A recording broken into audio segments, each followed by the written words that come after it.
365 days, over 42,000 killed, 97,000 wounded, 10,000 plus more buried under the rubble, and 20,000 children missing. All the ways we describe what's happening in Gaza are falling short.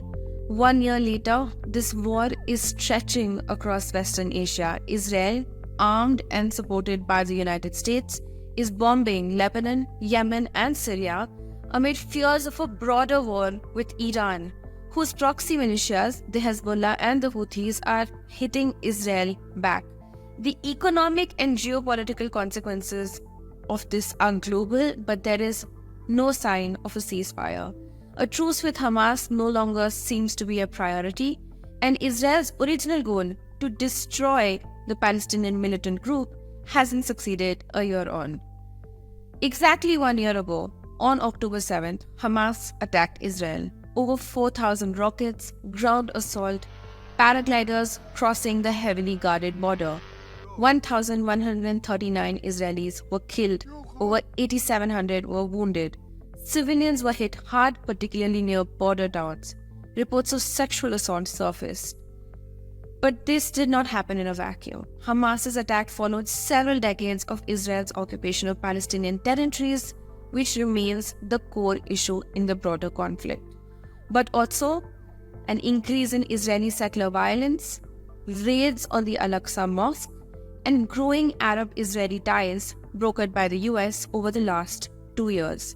For context, Arab nations, including the UAE and Bahrain, had normalized relations with Israel under the Abraham Accords, sidelining the Palestinian cause. But the events of the last year have reversed much of that progress and realigned Arab solidarity with Palestinians. After the October 7th attack, the world, including India, condemned Hamas. Israel declared war, and shortly after, full blockade on Gaza. No food, no water, no electricity. Then came the bombings and ground invasion, which continue to date. Between October 2023 and April this year, Israel dropped 70,000 tons of bombs on Gaza. The enclave, just 365 square kilometers, was repeatedly hit. Civilians were and still are in harm's way constantly. In the occupied West Bank, raids have killed over 700 Palestinians. Thousands more have been wounded. Israeli settlers have also escalated attacks on Palestinian communities, particularly in Hebron and Nablus, which are already volatile areas. Several Palestinian prisoners that have been detained in Israeli jails have described cruel treatment, including severe beatings, sexual violence, starvation, and deprivation of basic needs like water, sunlight, and pads for women. The devastation is beyond words. Tens of thousands of civilians are dead in Gaza. Almost all infrastructure is gone. 90% of Gaza is displaced. Famine and disease have returned. There really is no safe place left. Many experts say that Israel is applying a well-known tactic of destroying civilian infrastructure to break resistance. First, Gaza was leveled. Now, a similar approach is playing out in Lebanon. Even Beirut is not safe. In its defense, Israel claims it uses a broad evacuation system to warn civilians before strikes. It also argues that Hamas and Hezbollah militants hide within civilian areas and use civilians as human shields. But the sheer scale of destruction and civilian casualties should give us all some pause. The Israel-Lebanon conflict has already claimed nearly 2,000 Lebanese lives in a year. Rocket fire from Hezbollah has displaced 70,000 Israelis in North Israel. While Hezbollah's rocket capabilities are significant, Israel's defense systems have intercepted most of the attacks. And it is now hitting back, bombing 3 countries and invading one of them, Lebanon. Just in the last 3 weeks, Israel's strikes have killed around more than 1,000 people in Lebanon. Thousands more have been injured and over 1 million displaced. And Israel has taken out almost the entire senior leadership of Hezbollah, along with around 400 of its members in Lebanon. Iran has also escalated. It has bombed Israel twice, once after Iranian Revolutionary Guards were killed in an Israeli strike in Damascus in April, and once, more recently, after Hamas leader Ismail Haniyeh and Hezbollah's Hassan Nasrallah were assassinated. Now, despite global leaders defending Israel's right to attack, some of them at least, its reputation is in freefall.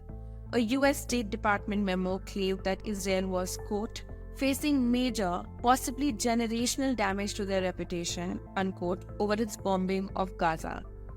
Disinformation, often from far-right influencers, has only muddied the waters, but Palestinian voices through local journalists and everyday civilians are breaking through. They are showing the world life under fire through social media. The results have been cultural boycotts and ostracism among Palestinian supporters across the world, and protests against many who gave Israel a platform, from Eurovision to sports. Companies like Starbucks and McDonald's, alleged to have ties to Israel, have faced major boycotts, especially in the Middle East. At least 11 nations have cut ties with Israel. Saudi Arabia has halted normalization talks. The US has urged restraint, though its full-throated support for Israel is exposed by its unwavering military and financial support. Even within the UN, Israel has found itself isolated. Over 130 nations have condemned its actions. South Africa has gone so far as to sue Israel at the International Court of Justice for genocide. The ICJ issued provisional measures urging Israel to cease its actions in Gaza. Israel has ignored them. Internally, after the October 7th Hamas attack, Israel's far-right government faced backlash for a security breach and intelligence failure of this scale. Protests broke out demanding the safe return of hostages taken by Hamas and for Prime Minister Netanyahu to step down. To no avail. A month ago, in September, 6 more Israeli hostages were found dead in Gaza. Mass protests erupted in Tel Aviv, with Israelis demanding a ceasefire. To no avail. Israel continues its military assault on Gaza. Hamas, Houthi, Hezbollah militants are fighting back. Hamas continues to hold at least 97 hostages, though it is unclear how many are still alive. Palestinians, despite the unimaginable scale of their loss, are persisting. We'll stop here. Thank you for listening.